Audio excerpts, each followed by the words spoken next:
Hello, all. Welcome. This is Ron K. Armstrong, filmmaker, and I want to thank you guys for joining today. I have some good material to share with you.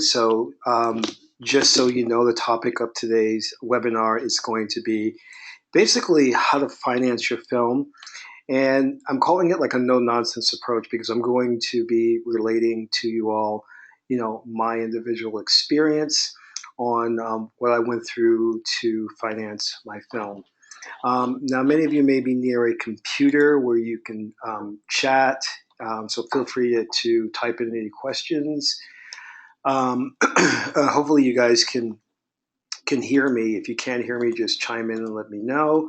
Um, but again, if there's any issues with questions or anything, just please feel free to either go ahead and type them in or ask the question.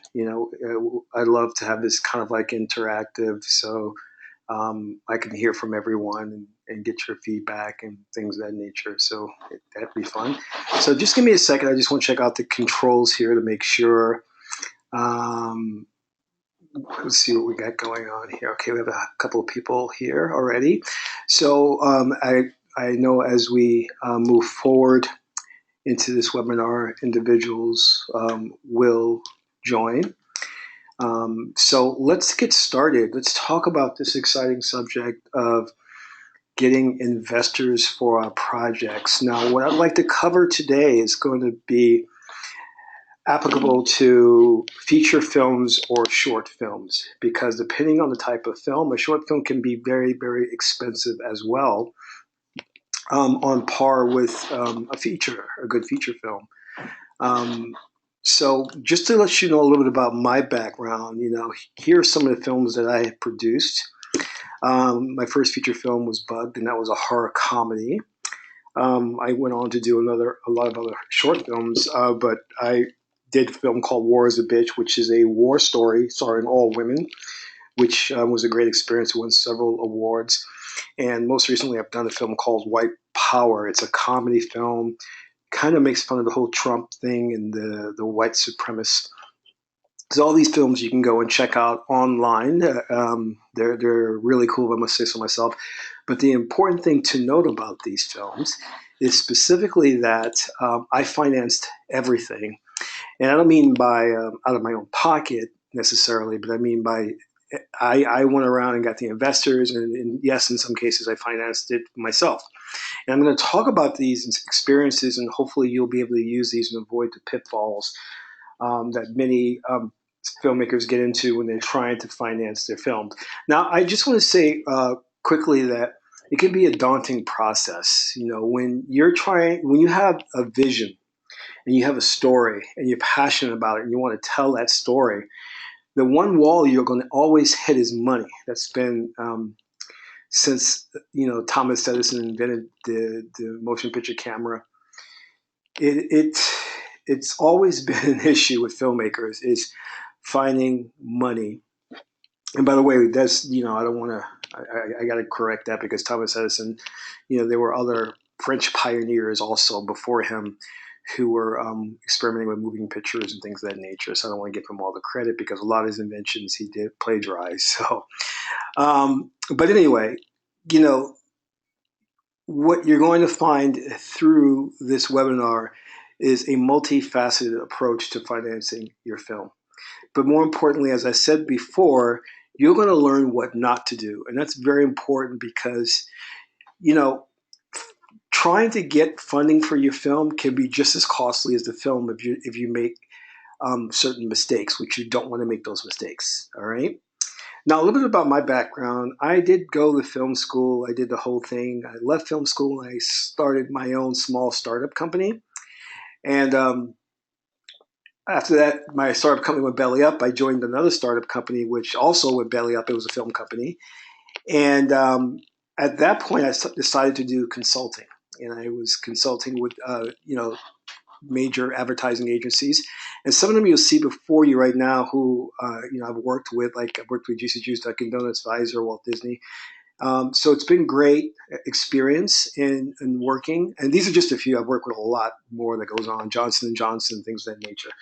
But I kind of went into being a consultant because I found it gave me like flexible hours, and being a consultant can also pay you a lot. So I was able to parlay that money into financing my films, but also to meet really important contacts that would be investors to my projects. And I learned a lot about how these studios, these companies, these agencies got their projects off the ground. And that really helped me. And it was interesting because, when I working as a consultant, they give me a crew, they give me budgets, like it could be 2 million, it could be 200,000, 10,000. And you have to really learn to be efficient because you're dealing with somebody else's money and you have to report to someone. Versus when you're financing something like, say, for example, of your own pocket, you don't have to worry about reporting to anybody, and if you make a mistake, you're okay. But when you're working for a big company like Walt Disney, they, if you are a director on a film and you're going over budget, they will send execs there to start pulling pages out of your script. They will shut you down. They'll remove the director, remove you, and put somebody else in place who they're more confident in.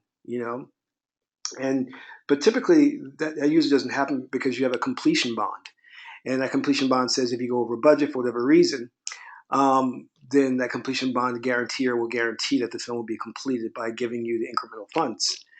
But also, what you need to know about that, because if you were to get into that situation, then your name becomes mud. You start to build a reputation of going over budget, and the industry kind of like shies away from you because what they love is directors who stay under budget and their films make a huge profit. They love stuff like that. And I'll talk a little bit about that as well in terms of dealing with studios and production companies and how to navigate all of that so that you can maintain your reputation and really produce quality work. So let me just let's go on. The next, so as I said before, we talked about film financing secrets, how to cut through the nonsense and get your film financed. Specifically, I'm going to be dealing with indie film. I don't want to talk about major studio films because that is a whole different ball game and it's done in a different way in terms of how the money. And I do know a lot about that process. I've studied a lot about that process. I've been involved in that process. But that's a whole different animal, and I'm not going to get into like how the banks and Wall Street, how the studios have hookups with banks to parlay the banks parlay their money or lend their money to the studios to keep them in business. And most often, Hollywood's films don't make a profit, but because they have the Wall Street behind them, the big banks, they're okay. But again, I won't go into that. But let me. I'm jumping ahead too much. Okay, let me go back. Okay, so sorry. And so the topics we're going to talk about today, and please excuse this because I didn't have it proofed. I was just put this together rather quickly. We're going to be talking about film proposal, grants and awards, crowdfunding, investors, investor contracts, agreements, credit cards, production companies, script sales, building your network database. So if you are ready, let's get into the good stuff. Let's talk about this. But again, remember that, everyone starts out with an idea, a passion. And if you have a project that you want to bring to fruition, I highly, highly recommend that you feel very passionate about it to the point of where if you don't make that film, you're going to die because it's a long, arduous project or task that you're going to have to stay motivated through the ups and downs because at the end of the day, you may not have people supporting you. You'll be home in be in your apartment by yourself. You'll be depressed. One of the great films that I love that really exemplifies what a filmmaker goes through is I think it's Ed Wood with Johnny Depp. And Ed Wood, if you don't know, I believe it was Ed Wood, he's a science fiction filmmaker, and I believe he was from the late 40s, early 50s, maybe. He's known for making a film called Plan 9 from Outer Space, and he's also known for being one of the worst directors ever. But if you watch that film, Johnny Depp does a really great performance, and he shows you how financing a film, what you have to do to get the money. And he also shows you how desperate you can get, how depressing it can be, and also when you have a production company, a studio behind you, what it can be like. Because at one point in his career, he did have backing. and he blew it, but because he wasn't a very good director. But the film is really good, so I recommend that you check that film out and check it out on Netflix. But again, it's very important that if you're going to do something, the subject matter has to resonate with you. You have to be passionate about it. And another thing, which is a really side note, keep this on the peripheral. It helps to have your mate behind you. If your girlfriend takes an interest in what you do, that's wonderful. If your boyfriend is very interested in it, that's wonderful because that support is what's going to get you through the tough times. I remember talking. This is many, many years ago. Talking to my minister, and we were talking about relationships, and he was talking about the type of woman I should be looking for. And basically, he says the type of girl you want, you need to make sure she can type. And I had no clue what he meant, and I said, well, "What do you mean?" He said, "Because she's going to have to type your scripts." And I just laughed, and I was like, "So true, so true." So guys, keep that in mind. Is that as a passionate filmmaker, everybody is a resource, is somebody that you can work with and use for your production to further your career. I also want to talk about, I don't want to get too off sidetracked here. I want to talk about that you as a filmmaker, always look at yourself, because when I got into working with Disney and all these other guys, I started to move from the frame of mind of being a filmmaker to a brand. I'm saying Ron Armstrong is a brand. But what is Ron Armstrong? Like, if you were to see a film and my name wasn't up on the credits, would you know it was my film? So start thinking about the what I call is the style, storytelling, and the message, which kind of encapsulates who you are as a filmmaker. And one of the filmmakers I love the horror genre, is John Carpenter. And if you watch Halloween, if you watch The Thing, you'll notice that he puts his name above the title of the film, and you know that it has his signature and his stamp above it, John Carpenter. And there's also, if you go on YouTube, there's an excellent interview with him, and he talks about the Hollywood studio system, and how terrible it can be, but also how great it can be. And also, he did a great movie called They Live, and it's well known in conspiracy theory circles. So John Carpenter's an awesome director. Check him out. You know, you'll appreciate what he tries to bring to the table. All right, so let's get into this. Let's talk about first investors. All right, this is an avenue of opportunity for you, is to search out investors to fund your project. Okay, now dealing with investors can be a very tricky and difficult situation.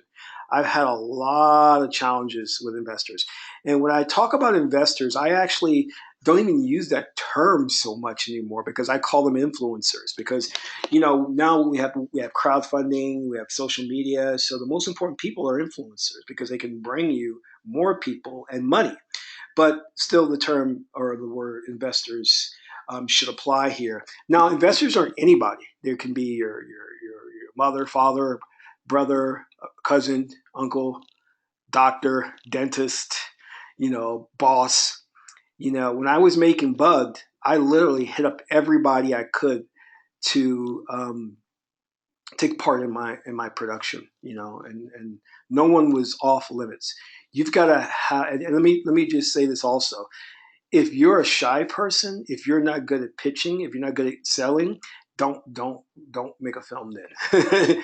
you know, then what you can do is get with somebody like a producer who's good at that, because um, to have longevity as an independent filmmaker, you have got to know how to pitch. You've got to know how to talk. You've got to know how to sell. You've got to know how to bullshit your way through conversations. You know what I mean? And I honestly mean that. You've got, one of the things that when I talk to people, people always say, "Wow, you lie so much," or and I don't lie. I love telling stories. Like, if you ask me, like, how was my trip to the corner store?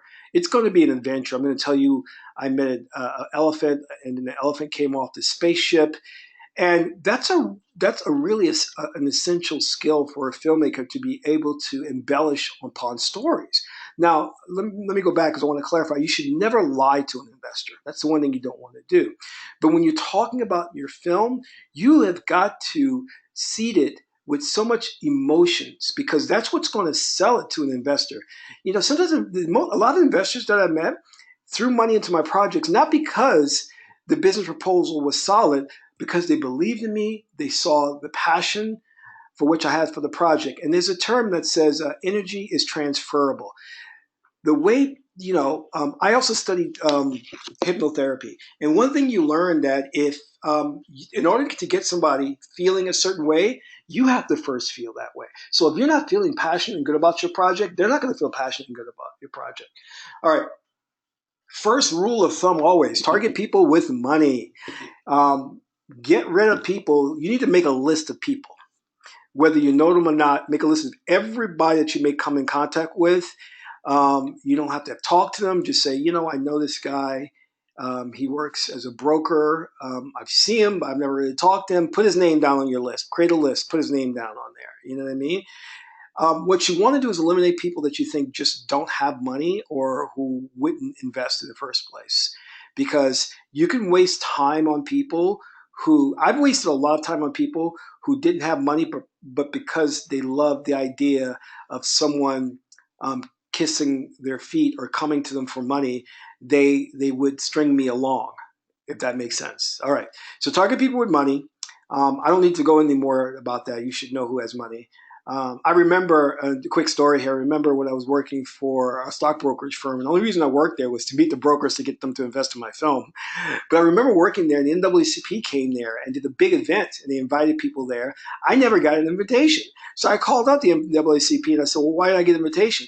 They said, oh, you didn't get an invitation because you make less than $60,000. We only invite people who make over $60,000 because we want donors. I was like, aha, makes sense. So that's a lesson to learn. All right, one thing you have to learn is cold calling and learn cold approach. Cold calling is picking up the phone, dialing that number, and asking people to invest. And cold approach is approach people who you see. Me and a friend of mine, he's a really great guy. We went to Wall Street and we just walked up to these brokers and just started talking to them and say, hey, listen, I've got this opportunity. Would you be interested in discussing it more further? You've got to like learn to do these things, and it's, for me, being social, approaching people just out of the blue. To me, it's fun. I love doing this, calling them up and doing a pitch. Some of my best friends are cold callers. Some of my best friends network on the street. I have a friend who is a master salesman. I mean, this guy is good. He sells his movies, his DVDs on the street, and he makes money. I mean, I remember the other day I walked up to the guy and said, "How's it going?" He pulled out this wad of cash, and I'm not talking $1 bills either. I'm like, wow, But he has a gift of gab, and he knows how to sell. You know, and it wasn't, it was interesting because I was on the trains in New York City and I actually saw his posters plastered all over the subway. He didn't put them up, they were put up by a distributor. And I'm like, way to go, dude. This dude is really hustling. He's making things happen. I mean, like, he's awesome, No one should waste your time. Be careful of people. Like I said before, they will waste your time. And I had one guy who I had to meet him like 11 o'clock at night at his company on like the 100th floor. I forgot what it was. I pitched to him and he ended up not investing. He just wasted my time. And what made it worse is he wanted me to go back and get him some cash flow projections. And I got those, brung them the next day, and still didn't invest. So, be careful of those people that waste your time, because you've got to learn to cut through the BS and say, hey, listen, I want you to invest right now. And they try to give you this whole thing, well, maybe tomorrow, or maybe you'll be like, I won't be around tomorrow. We're moving. Our production is going. You guys go see Beverly Hills Cop, the first Beverly Hills Cop with Eddie Murphy, and he goes into a bar and he's talking to this guy, and the guy's trying to BS Eddie Murphy, and Eddie Murphy starts snapping his fingers. Says, "I gotta go. I'm a businessman, business. I'm busy. I'm busy." And I like that because it shows that he doesn't have time to waste with you saying, "Oh, maybe not. No, no, no." Tell them you have other investors, and you're going to move on and go with them. Because you're going to get a lot of people who will waste your time, unfortunately. Be prepared with your pitch. this is one of the things that you could really screw up on, is that if you're having a bad day, you had an argument with your spouse and you're just not ready, and you go meet an investor, because sometimes there's no second chance to make that first impression. So always be prepared. Practice your pitch. Practice it on friends. And there's two ways to practice a pitch: is through over the phone and in person, because you have to. Those are two separate skills. All right. Be an expert at answering questions. I cannot emphasize this, guys, because investors will ask crazy questions, and they always blindside you on something you never even thought about. So just be prepared and learn how to navigate through those type of weird questions, and it makes you good for the next investor when you approach somebody else. Okay, sell the dream of Hollywood. That is important. Going back to what I was saying, is when you're pitching to an investor, again, there's the Myers-Briggs type indicator, which talks about how everybody learns and what appeals to people, whether it's kinesthetic, tactile, or auditory, whatever. But sometimes you have to, you may have to learn how a person receives information or perceives the world. Are they more emotional based? Are they more logically based? And you have to tailor your pitch to that. But overall, most of them are fascinated by how Hollywood works, Hollywood stars. So if you talk a lot about that in terms of where your film may go, or where your career may go, or where you as a brand may go, that will go a long way. I would say spend a lot of your time talking about the dream, and then listen for what they say next. Because they may go, well, I want to see the numbers. And that's how you know they're a logical person. And then if they say, well, what happens when the theaters show it in the big premiere? Then you know they're interested in the dream. So think about that. Keep those things in mind, because that'll save you in the end. There's an old sales tactic which talks about just exactly what I said, is do your pitch and listen carefully, because if you talk too much, you'll put your foot in your mouth and you'll lose the investment. Listen to them carefully and gauge what they say in order to make your next move and what you will say next. That is very important, because people will give themselves away. Some people will let you know right off the bat they're not interested, which is good. It saves you time. Other people will want some type of supplemental information, which you'll have to get for them. So listen for them. Don't keep talking. And don't think one size fits all. Your pitch is not going to work on everyone. So you have to tailor it and tweak it a bit, okay? I used to I used to teach people how to find jobs in the industry. And the one thing I would say to them is, you're going to have to learn how to change your resume, how to tailor it according to the job description. That's important, because, if you really want to get the job, then you have to think about how you fit within the job qualifications. And most times, a lot of employers or people in the industry will use things to discount you. So it's best if you get an idea of what that job is and then tailor your resume around it. And just so you guys know, when I started out, I studied sales, I studied hypnotism, I studied a lot of things, subliminal messaging. And one of the things I got good is with interviews. I was really good at going to an interview, pitching myself, and getting the job. That was because I just learned to be a salesman. I learned to sell. You know what I mean? And I noticed that the only times that I wouldn't get the job is if they didn't really have a budget for that position, or the project really didn't get, in other words, didn't get funded, or there was some type of discriminatory practice, And I remember I was going to do a job with Marvel, and I just knew that when I was doing an interview with the woman, that this woman had an issue with men. And I could just feel it. And lo and behold, and I knew I was overly, I knew I wasn't overly, but I knew I was well qualified for this position, and I didn't get it. So, so anyway, that's that. Let us move on. Investor contracts and agreements, So these are very, very important. I can't go too much into detail about this, but the one thing that you're going to want to do is you're going to want to retain an entertainment attorney. Very important to put together your contract. Now, typically what you want to do is you want to incorporate first, and there's various different ways of incorporating. I recommend you talk to either your entertainment attorney or a tax accountant to find out which is best. But most people who are looking to get money for their projects do an LLC, because that it's a limited liability corporation. Now, when you incorporate, you'll need your attorney to put together the investment agreement. Okay, and your investment agreement may stipulate that you can only approach a certain amount of investors.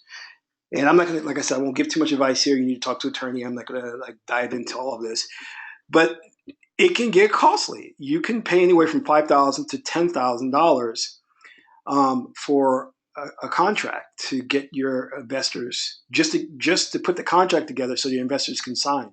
Well, right away, I mean, one thing that I didn't mention, which you should do, is before going out there and trying to get money the investor route, you should have some type of seed money to pay for the attorney to get the contract together and things of that nature. Because that's a definite, and the seed money you're going to need is going to be just as expensive. You need about like $3,000 to $4,000 seed money. The other thing you can do I've learned as an independent filmmaker is you can template contracts. Go online, look up contracts. You can get a contract to incorporate, investor agreements, all those type of things, proposals, all that online. And then what you have to do is do a find and replace on your computer on Word, and just start to revamp the contract and tailor it to your production. Very, very not recommended, because when I consulted with my attorney, I put my first agreement together. He was really nice in putting the agreement together that would fully protect me, in case investors wanted to sue me for weird reasons. So, if you're desperate, you don't have a lot of money, you can template your contracts by going online. The other way that I've done it too is the DIYC, do-it-yourself contract, which is get a piece of paper out, write up in the best legalese you can, saying so-and-so agrees to give me money, not recommended either, but you can do that if you're really desperate, don't have the cash, and if the investors agree to operate that way. Some will agree, All right, the one thing about incorporating and using contracts and agreements of that nature, doing everything legally, you're going to have to put together reports for your investors and let them know how the production is going. Usually what I did was I sent out quarterly reports to let them know like how things are progressing. And we can talk a little bit more about that later if you're interested. Now, moving on, I want to talk about a little bit about the pitching to a production company and selling your script. I really like this avenue because I've had some success here. You may find it not to your liking, and I'll tell you what's the downside to doing it this way. Um, what you'll need to do is like take out an account on IMDb, a professional account, and go in there and look up their production companies and look up their producers and target the smaller production companies and producers, because they're the ones that are actively looking to fund projects.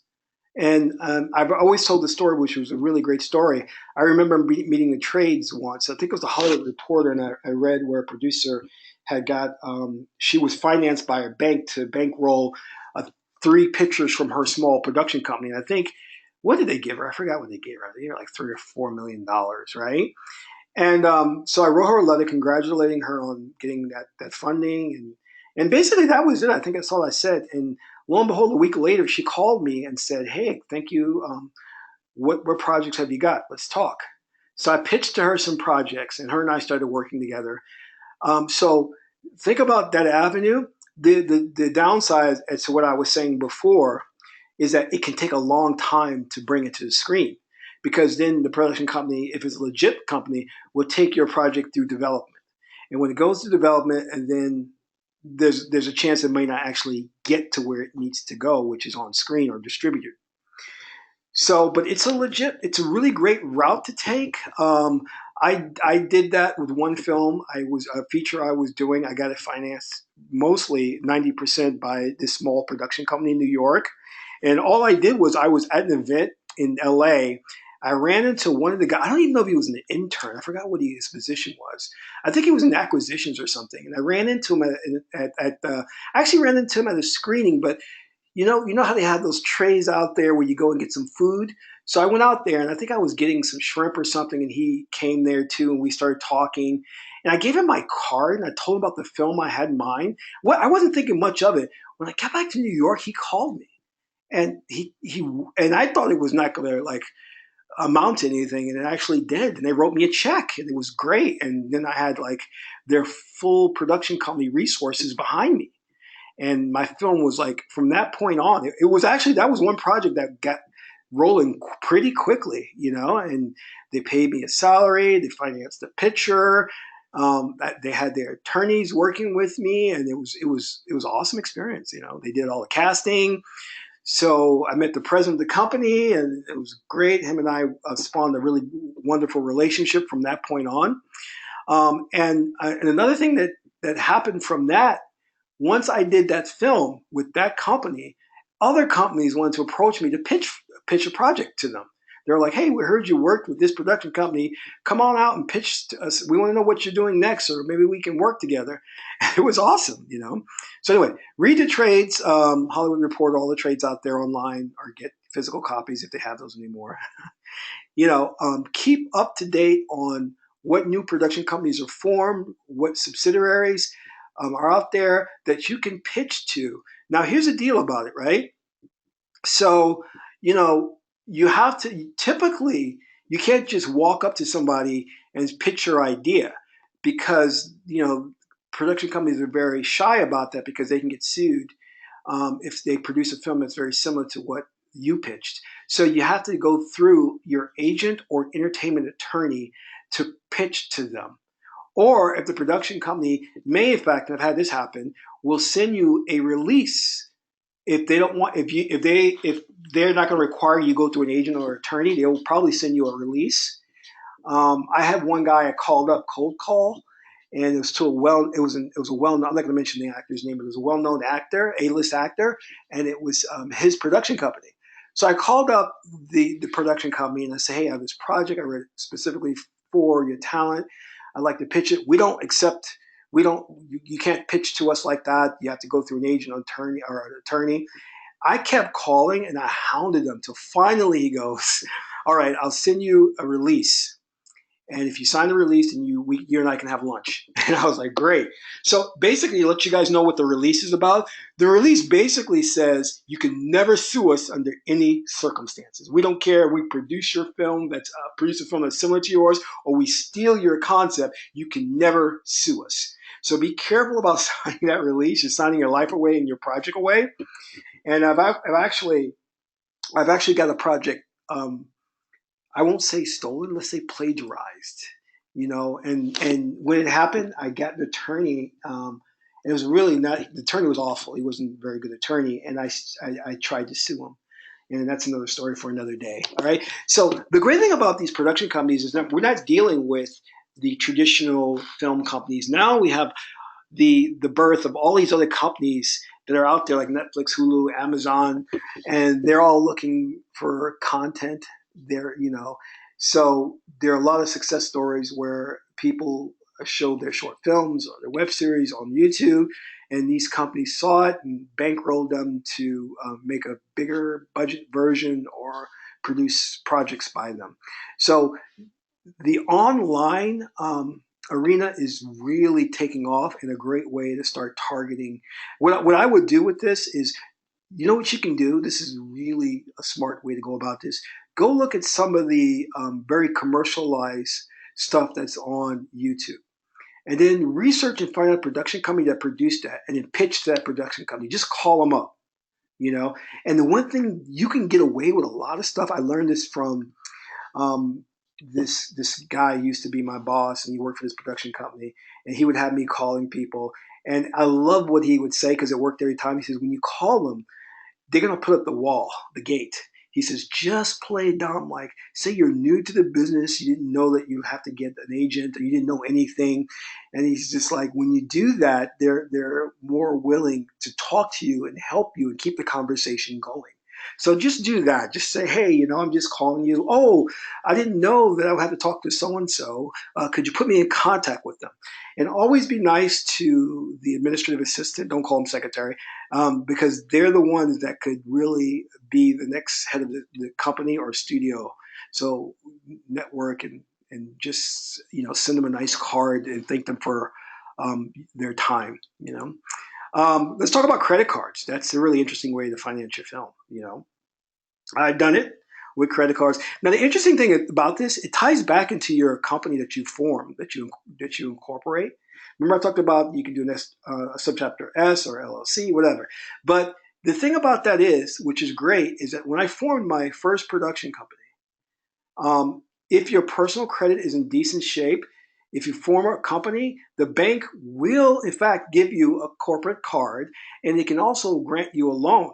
So when I formed my production company, I got a corporate card, and it was a ridiculous amount of money on that card. And what I didn't realize also when I got that card, I was like so happy because I used that to finance one of my films.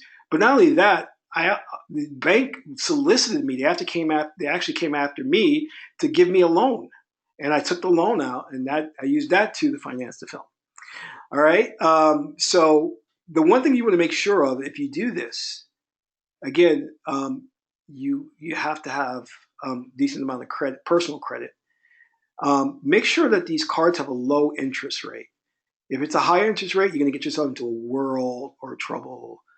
Um, now, sorry, let me go back here 1 second. Okay. Um, here's what's going to happen. Let me just put it to you this way, and this is where I got tripped up. When you use your credit cards, what they don't tell you is that if you're using a lot of your, like say you have 4 or 5 credit cards, you use all those credit cards to finance your film. The banks will realize what you're doing. Not that you're making a film, and you should never tell them that because investments in film are very, very bad investments, and every bank knows that. But what they will tend to do is they will see that you're using your cards, and when you max the cards out, they'll typically raise your interest rate, making it almost impossible for you to pay them back. I remember specifically when I took out these cards, I negotiated for a low interest rates. And the banks are devils. They'll do things like they'll give you a low interest rate only for a certain period of time. But then if you have a low interest rate, then they'll reevaluate you later on and then jack your interest rate up. And they won't jack it up by a couple of points. They'll jack it up really like 10 or 15 points.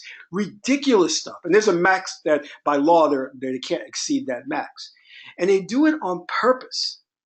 So at that point, I got really savvy about what to do, and I started to outsmart the banks.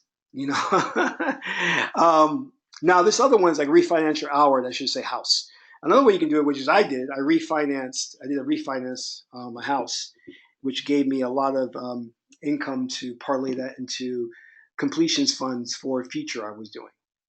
Refinancing your house, same thing. Got to make sure you have a fixed low interest rate on that, and there's a lot of paperwork to do for that. There was a old friend of mine who was an attorney who actually produced an award-winning feature film.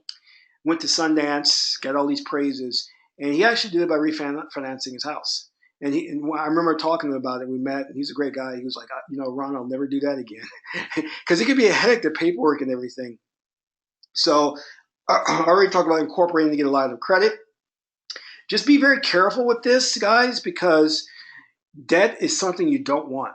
Now, I was lucky with these credit cards because I'll tell you what happened.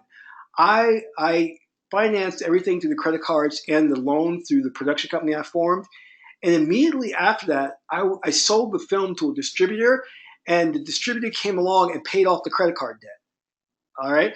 But if that had not happened, there's no way I could have paid. I think I ended up being like $100,000 in debt, when all was said and done, personal debt, So, and you have to pay this back or your credit is shot, and the creditors will be calling you all during the night, and it gets really bad, and they'll send a men in black after you, So if I could give you any really good advice, I would say stay away from this because you hear too much about this out there, these little stories of people saying, well, not so much now, but they were saying, "Oh yeah, I financed my film with credit cards." Yeah, okay, not a good idea. Not a good idea. It worked for you, but it's a pitfall. Unless you're going to get a lump sum of cash from a distribution deal or a studios bidding, getting the bidding war for your film. Leave this alone. Okay. Next one's your film proposal. I'm kind of jumping around here. That's just my train of thought. You should always, and I've noticed that this works, it's kind of like film magic. Set a goal that you want to achieve in terms of, if you have a story and you think, like, I think to bring this to screen, I need, say, $60,000.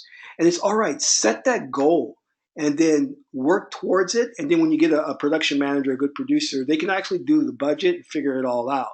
But there's something about like when you're working towards an actual number that it kind of the universe aligns to bring the resources to you when you're working with something that's tangible like that. But if you're walking around saying, "Well, I have a script. I don't know how much. I think it's going to be maybe 30 to 60,000." No, mark that number down. It's something, and I've become very good at reading scripts and kind of knowing what it can be shot for. Anyway, let's talk about your film proposal. I would recommend getting somebody with a lot of experience in writing proposals, and I've always done that, and I got really good at writing my own proposals because I would read what they did and then kind of copy it, revamp it, make it better.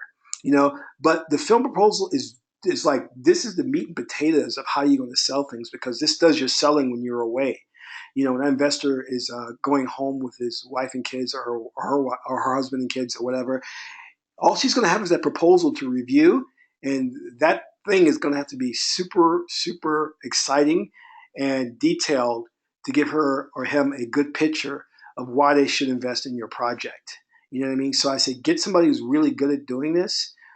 I've worked with a number of different people who put proposals together. All were very good, and you know, I'm not in contact with them anymore because, like I said, now I write my own proposals because I've gotten really good at it. But you can have an entertainment attorney put one together for you. Some of them will do it, but this can be costly because there's a lot of research involved. So anyway, what's your film proposal contain?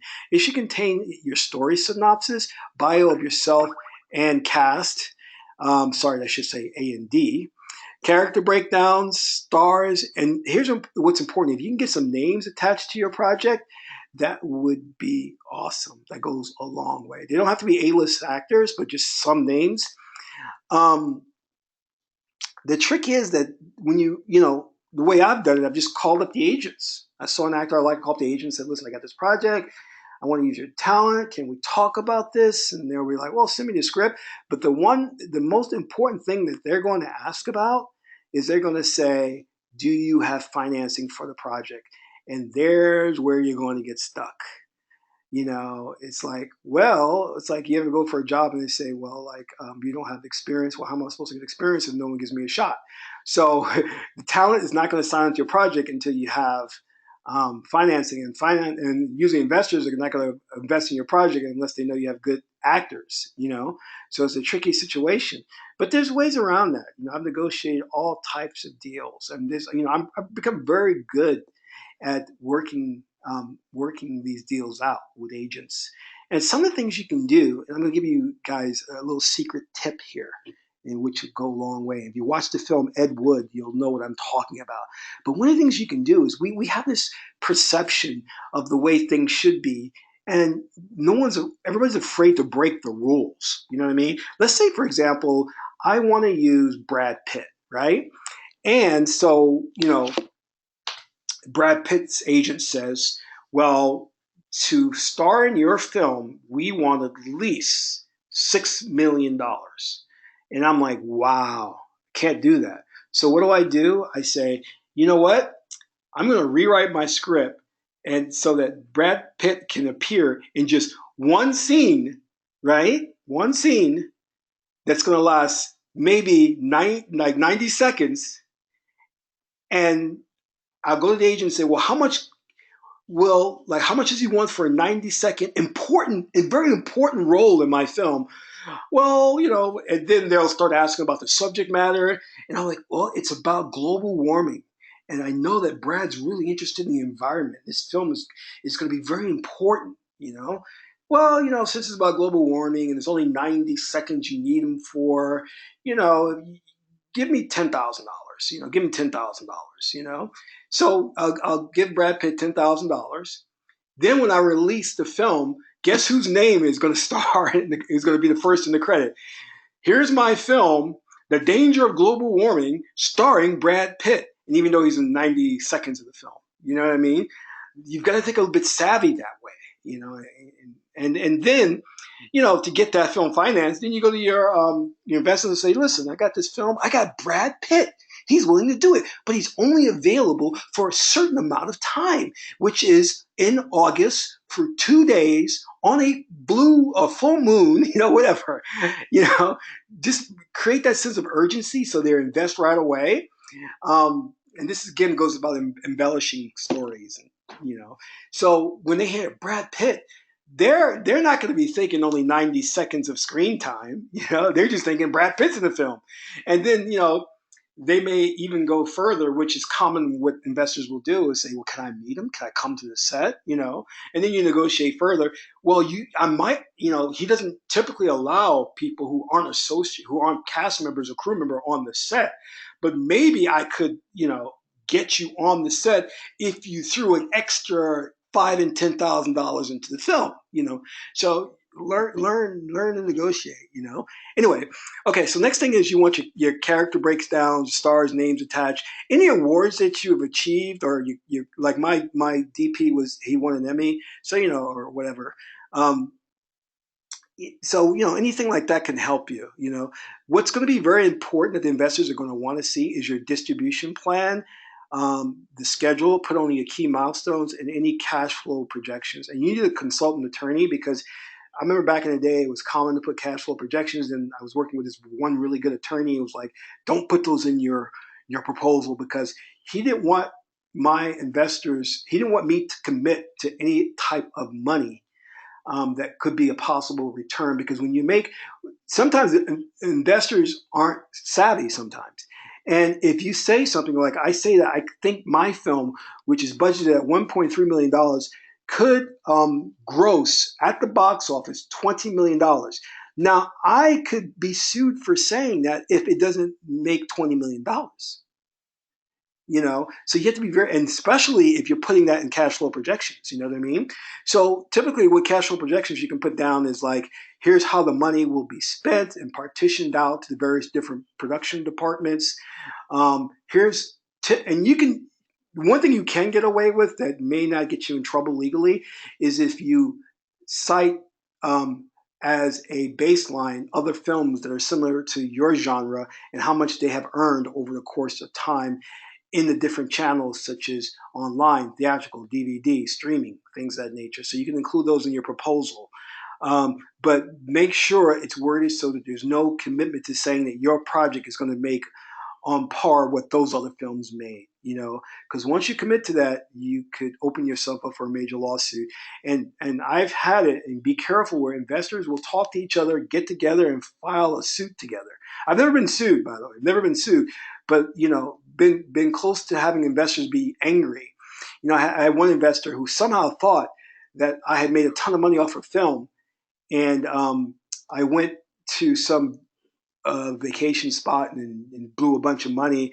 And I told the investor, I said, I have not made anything off this film. In fact, I've kept putting money into this, and I never even took a vacation. So I don't know where you're getting this information from.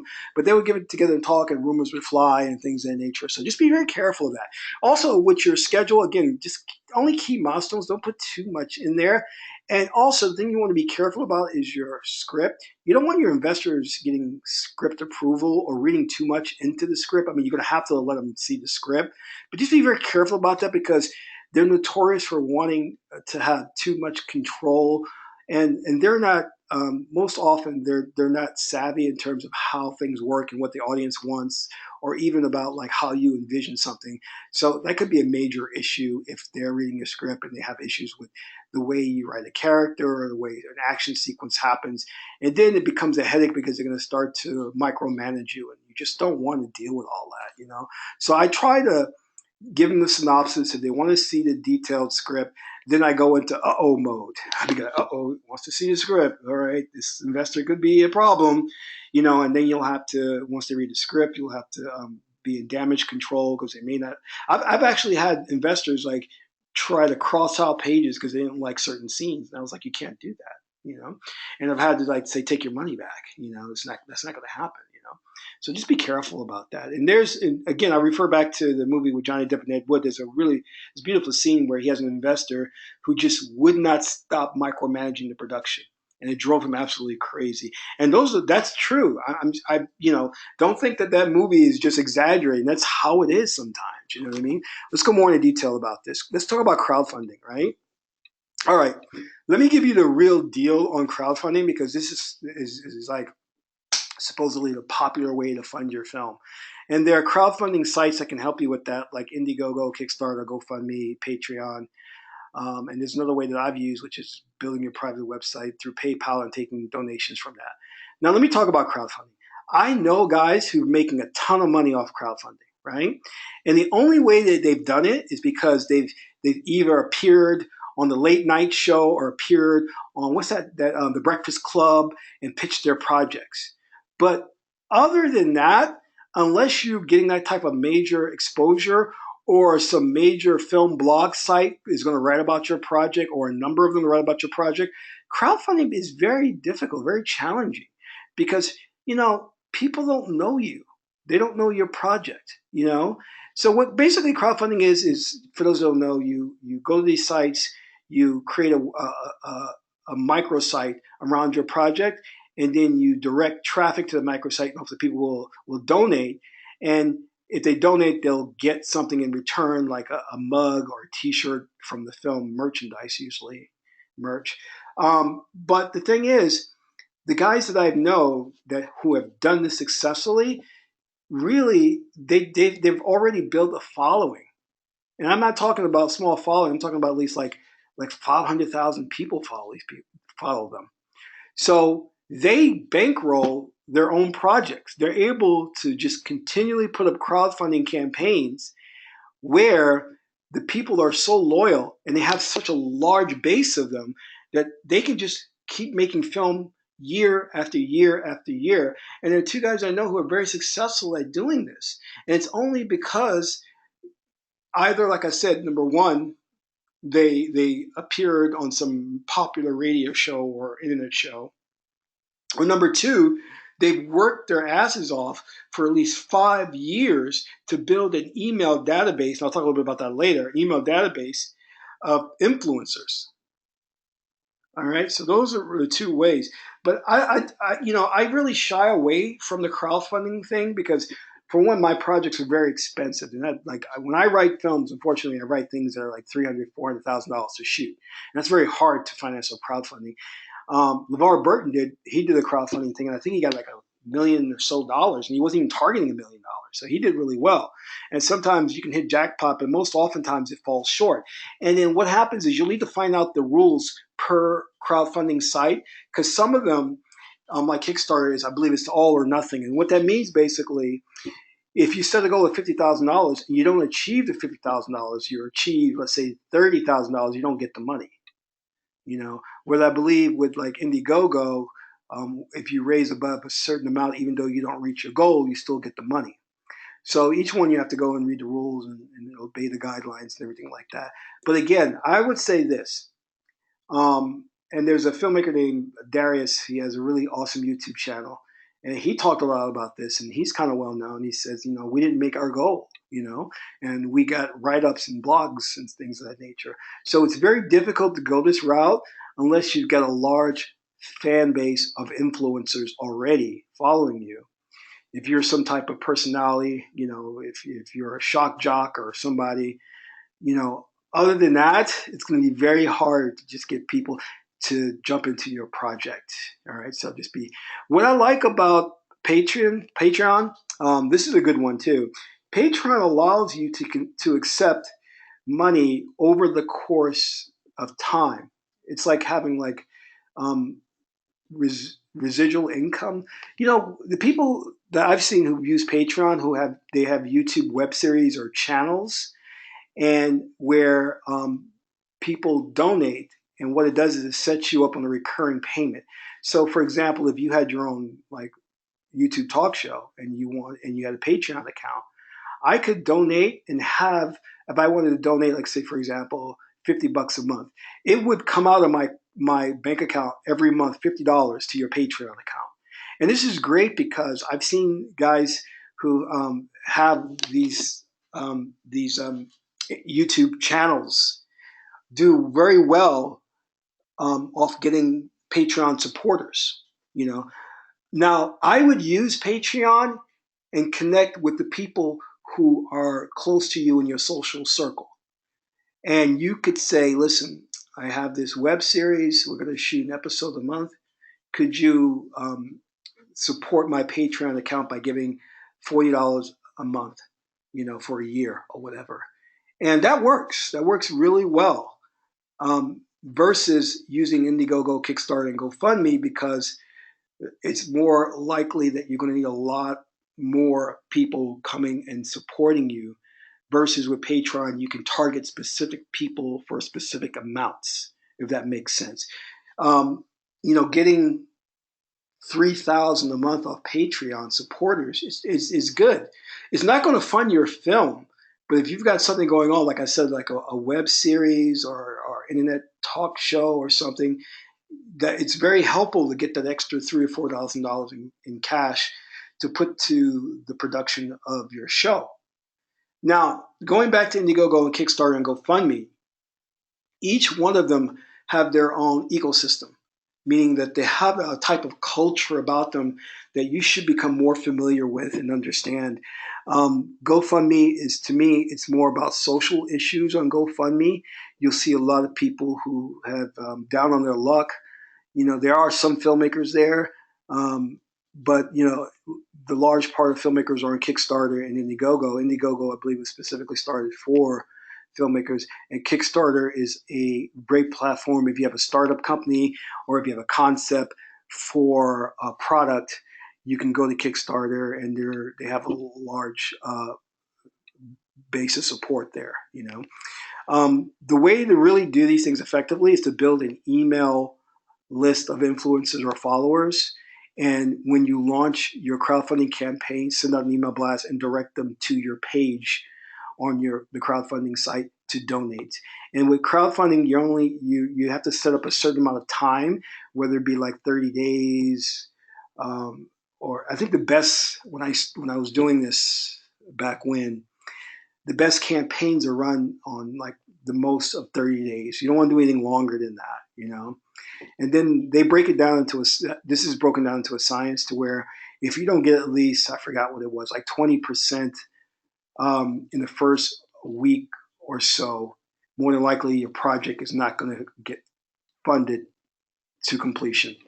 So you have to look at those things like that. So it's very important that you get booster rockets. And what I mean by that is people who sometimes we call them as early adopters, who will jump in and fund the project right out the bat, right out the gate. So those are crowdfunding. And then there's ways I've done it, and I like to do it this way, which is I create a private website and I build a donate button through PayPal and have people donate that way, because all these other sites will take a percentage from you. And so if you use PayPal, you're going to get more money in return, and you have more control in that way. And PayPal is not going to be all or nothing. Whatever is donated, you'll get. You know what I mean? And I've written articles, and I've done crowdfunding for articles and films and everything that way. So I like going this route. Again, for me, going the traditional crowdfunding way, which is putting up the site, expecting a flock of people to come there and fund your project. To me, it's just too challenging unless you have some type of, if you're a real brand, if you're a real name where people recognize you, and you're going to get like 250,000 to 500,000 people who are, will want to look at your project. Not all will, of course, will throw in, but if you have that large amount of people in your database or who are followers of your already established internet talk show, it's easy to direct them to your crowdfunding page. So my thoughts on that, guys. All right. Building your network and your database. This is a way I found that can be very effective.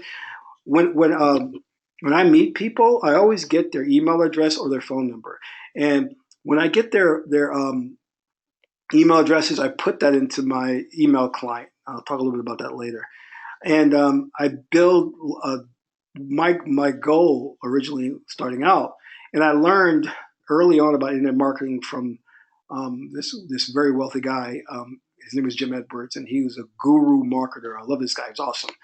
And one of the things he talks about is that the money is in the list. He always talked about that, and that's so true because if you in your encounters, if you're always taking down emails and building that list will translate into money to bankroll into your project. Because you can send out an email blast and ask people to donate, direct them again to your PayPal page or your crowdfunding page, and they'll support you. Phone numbers are good because I always cold call people and ask them to invest in my latest project. Now, another effective tool is use social media.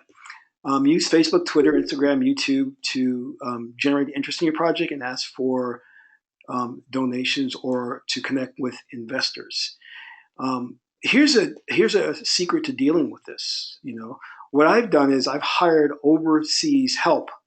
I have people in India. I have people in the Ukraine. And when you work with these people overseas, you can pay them very little. Like the people that I hire in India only cost me $5 an hour.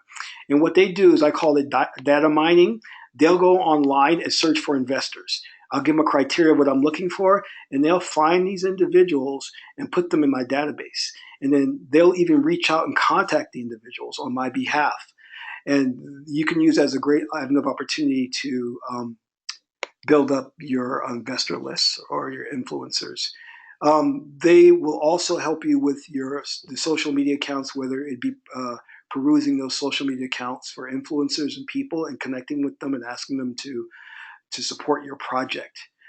There's a guy I'm using right now from Ukraine. He's very good and at data mining and giving me detailed Excel worksheets of production companies, investors, important producers, because I don't have time to do all this work. And these guys, they make a living off freelancing themselves out. And if you were to, like, for example, hire somebody here in the United States to do this, hell, they'd be charging you probably $100 an hour. So I talked about email clients before. You need to get an email client, which is like MailChimp, Get Response, or Constant Contact. These allow you to send email blasts out to 10,000, 20,000, whatever. And that's the way you want to do it, because when you're building your database and when you're ready to ask for investors or donations, I should say, because investors you can't approach just massive amounts of people with a legitimate investment opportunity.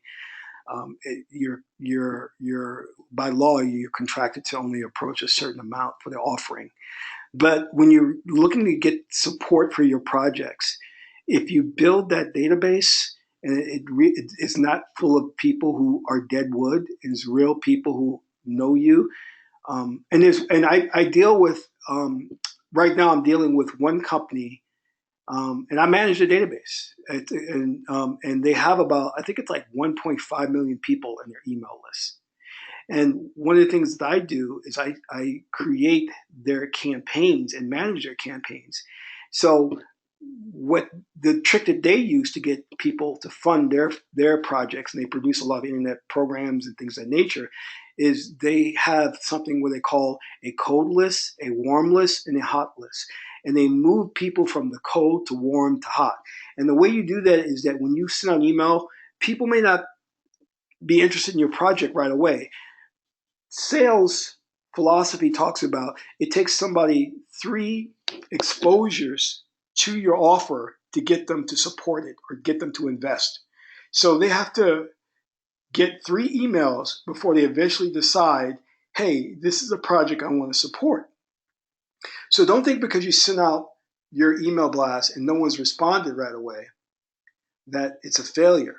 You've got to do it a couple more times. And the way you do it is you have to start out as it's a cold list, build rapport with the people in that list. And once the rapport is built, they'll move from cold to warm, more rapport. And you know how you build rapport? You build rapport basically off talking about you and your story and what you're trying to do. And everyone loves a rags to riches story. And who knows, you could be the next Coppola, the next Spielberg. No one knows that. We don't know. So talk about, I always talk about, hey, I went to school and I've gone to school with some pretty well-known directors who are out there now. And I always talk about, hey, I was in school with this so-and-so, and they go, really? So in their minds, I could be the next one, so they're more apt to support me. But you have to keep hammering them with your story. Keep talking about the project. Keep asking them to throw money in. Don't be afraid to ask for an investment or a donation. That's what kills a lot of filmmakers, because filmmakers feel like, oh, I'm begging. I don't want to approach my family and friends for it. No, approach them. I don't. What will they think of me? Who cares? It's your world. Everyone else is just a guest. You know what I mean? Um, and if they don't like the fact that you're approaching them, it's their problem. Because you're working on a mission. You're trying to bring a vision to the screen. You have a statement. You have something you're trying to say about the world. You know. So anyway, that's my sermon. All right, final tips. I want to talk about some final tips. Write a simple, easy to shoot script. Man, I can't tell you how many times I got tripped up off this. I mean, I would write, and one thing about me is I can't stop writing. I always say, well, the script is only going to be 90 pages, and it ends up being, I don't know, like 300 pages. So don't try and make the next Star Wars. I would say the best way to go about it and to sell your script to a production company or to get people to finance it is to write something that's really simple and not many scenes, not many locations, but have it have a twist. Come up with something unique and different about it, but very simple and easy to execute. That will help you. You know what I mean? And being overly ambitious can be a problem, and that's my energy. I'm very Jupiterian. If you know Jupiter, that energy of Jupiter, it's very expansive. So when I think of something, it always gets bigger and bigger and bigger, and I have to get more realistic and become more rooted in reality. We talked about setting your budget goal. It's very important because that's the goal you have to target, and you have to make it realistic. Um, when you give your pitch, speak it with passion. Really show interest and hype about the project, and always try to relate it to current affairs, current events or whatever that's going on. People like that. Now, here's where I met some really good investors, and it's surprisingly, right? Which was in Vegas. I go to Vegas maybe about twice a year, and in Vegas you have a lot of high rollers in the casinos, and there's a right way and a wrong way to approach them. But these guys have money like crazy to waste, and they could be potential investors for your project. Another place to meet good investors are at entrepreneurial seminars. I didn't actually go to the seminar, but I was in Vegas and there was an Anthony Robbins seminar. And what I did was I stood outside the seminar after there was, I think it was a break and people were coming out. And to be honest with you, these individuals paid about, I think it was on average $10,000 to attend the seminar per individual. I think it was, yeah, $15,000 per individual to attend the seminar. So these people had money. So of course I wasn't going to spend $15,000 to attend a seminar, but what I did was I stood outside when they had the break. I just started walking with the crowd, met two people there, this man and woman, their husband and wife or whatever, and started talking to them about how they felt about the seminar, what they were looking for in investment opportunities or starting a business. And we ended up sitting at a dinner table and talking and further. So that's a really good way.